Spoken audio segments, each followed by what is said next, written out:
जागृत झालं पाहिजे, स्वयंप्रकाशित झालं पाहिजे, स्वतःच्या जीवनाची जबाबदारी आपल्या शिरावर घेतली पाहिजे, आपल्या जीवनाची जबाबदारी आपल्या शिरावर घेतली पाहिजे.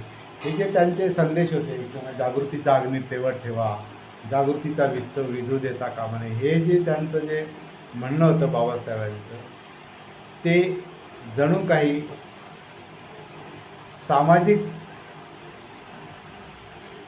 पातळीवरचं काम त्यांनी व्यक्तिगत पातळीवर आणून ठेवलं की त्याला आता काम करावं लागेल.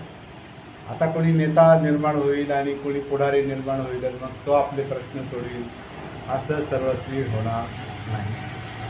तो काळ आता संपला हे आपल्याला लक्षात घ्यावं लागेल.